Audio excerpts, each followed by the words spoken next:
பண்ணணும். அதை விட்டுட்டு ஏதாவது அடாவடித்தலை பண்ண நினைச்ச உன்னை கண்ட துண்டமா வெட்டி கழிச்சு போட்டுடுவேன். ஹுக்கும் டைகர் கா ஹுக்கும்.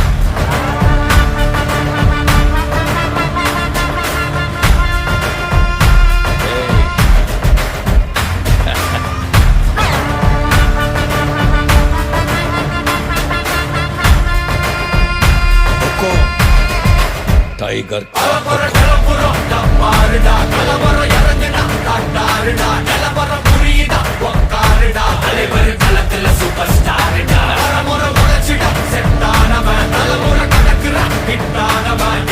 மனசுல ஜெயிச்சிட உரித்தான்.